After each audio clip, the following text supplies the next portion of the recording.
Hello, everybody. This is Linda Martin, and I'm here with James Junkin with another Safety Bite.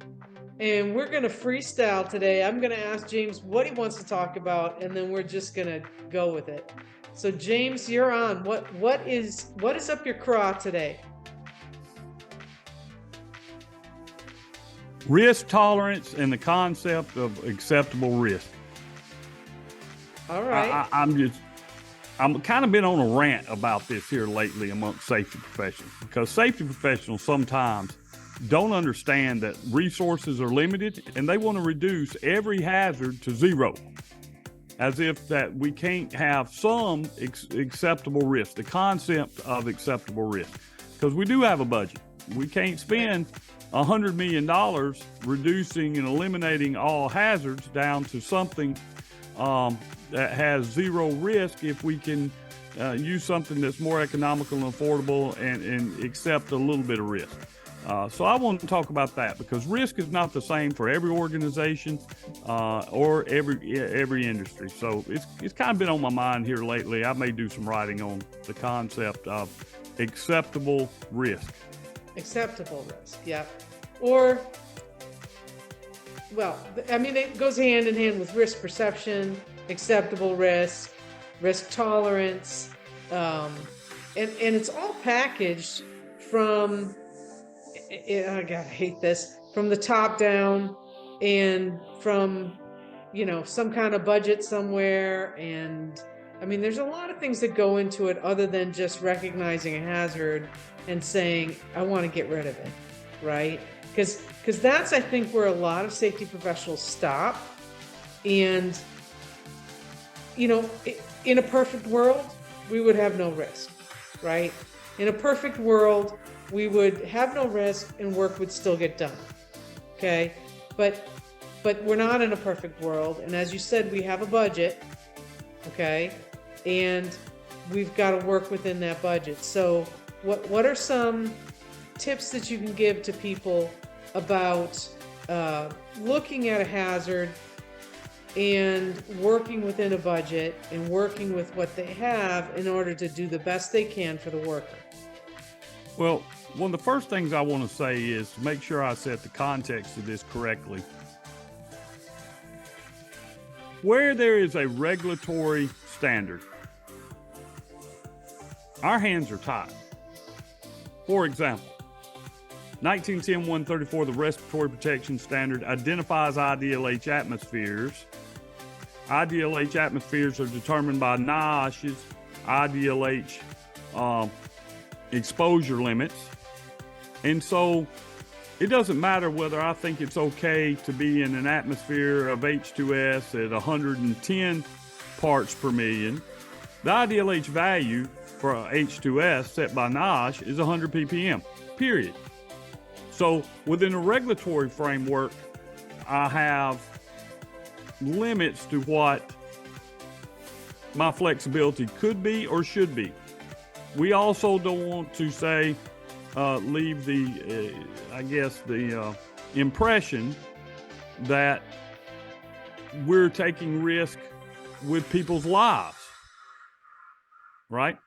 So my goal in everything that I do is to help workers get home safe from high hazard jobs. But I also have to be realistic in determining that we cannot reduce risk to zero. There is not a zero-sum game when it comes to risk. The most risky thing I'm going to do today is get out in that automobile and drive. There is risk associated in that. I have to leave my house. The safest thing for me to do is stay at home and never leave the house. But I have to work. I have to go to the grocery store. Not everything can be bought on Amazon, right? Sometimes I got to go do things. Sometimes I got to get out and live a life, right? So when I get in that vehicle, what do I do to reduce the risk? I have a well-maintained vehicle. I wear my seatbelt. I drive defensively. I use my blinker. You listen to the dings and the beeps, like whether or not the door is open. You make sure the doors are shut. I mean, there are a lot of things that help you reduce risk.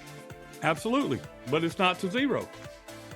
It's not to zero. There's still some risk. I could get hit by a truck hauling hogs from Corinth, Mississippi that loses its brakes and comes through an intersection where I got a green light and smashing me. It could happen. So in safety, we need to do a better job at hazard identification. I think everybody agree with that. All the data I've seen, all the safety professionals I talk to say hazard identification is their number one issue. I would say a companion to that is, once we've identified the hazard, what is the risk? What is the risk based on a probability and severity parameter? Now, I love this book. You actually gave me this book. I don't know if you can see it. Nope, I can't. You have to move it back towards your face. There we go. There you go. Risk there you go. Yeah, that's risk assessment, right? It's got a forward in there by Fred Manuel and Georgie Popoff and Bruce Lyon are authors on this particular book. And I find the concept very interesting in trying to create within our organization what our risk tolerance is. Now, we have parameters from a legal standpoint, but outside of where OSHA is telling you this is where your risk tolerance ends. For example, OSHA tells me I can be within 10 feet of an energized power line that's 50,000 volts. Now, James ain't going to be within 10 feet of an energized power line that's 50,000 volts, but OSHA set that parameter. So I have a restriction. I can't go closer than 10 feet. But in my estimation, my expertise, I want to be at least 20 feet away. And if possible, we're going to de-energize the power line and reduce that risk. So in those type scenarios, we have a regulatory standard. But outside of that, how do I perceive how much risk I'm willing to take within an organization? Right. And it's different for every organization. So I just want to interject here, right? When we talk about risk tolerance, and what an organization is willing to accept, in a perfect world, right? The risk tolerance wouldn't come from management. The risk tolerance would come from a committee or the people on the line. And I mean, certainly people on the line are going to say, no, my risk tolerance is nothing. Supervisors, etc., that there needs to be a risk tolerance that's set that is protective of the worker in such a way that the worker has to say that there's a concern, right? And I don't know if I said that correctly, but risk tolerance really can't come from the upper management of an organization. It has to come from some concerted effort, either by the safety professional, the workers, management, the financial situation, all of those factors, right? So we're not talking about, the CEO says, well, I can tolerate 3 people getting killed this year in order to make my product. Does that make any sense at all? Yeah, I agree with that, because I also believe your employees are your best source of information of hazards and of risk. I've said this numerous times. If you want to know where your next accident is going to be, go talk to the people that actually do the work. They're going to tell you. They will tell you. Now, having said that, the line worker doesn't always have the expertise necessary to formulate a true risk profile. Yes. And in books like we have with risk assessments and you see this in just about every risk class that you'll take in post-secondary education. You've got 5x5 matrices, 3x5 matrices, all these different matrices that are out there, which some of them are very complex, some of them are pretty rudimentary. I would say using that combined approach, bringing everyone together.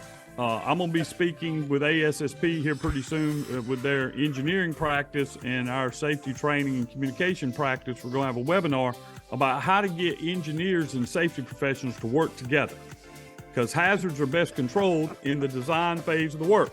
Well, who's designing it? The engineers, right? So when we design that, that's the perfect time to sit down and look at risk matrices. Yep. Totally agree. A company I work with in North Dakota, Estivold Oilfield Services.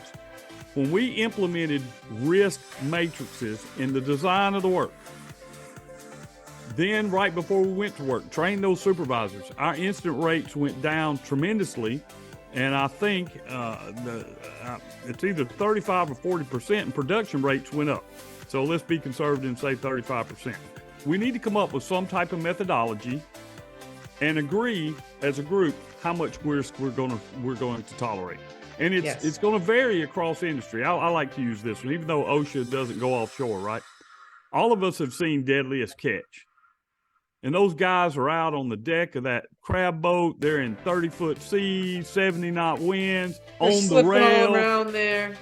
wet deck, slipping, sliding. You know, I'm like, oh, I love that show because, you know, my nautical roots. But as a safety professional, it scares me to death, right? I'm like, get a line on that guy, you know. Gold Rush, same thing. Yeah, stop the job, you know. But in their industry, it's acceptable risk. Right. We would never accept those risks within some of the other organizations we got. So it's a conversation that you need to have. You cannot reduce risk to zero, and you need to determine your risk profile based on severity and likelihood or probability.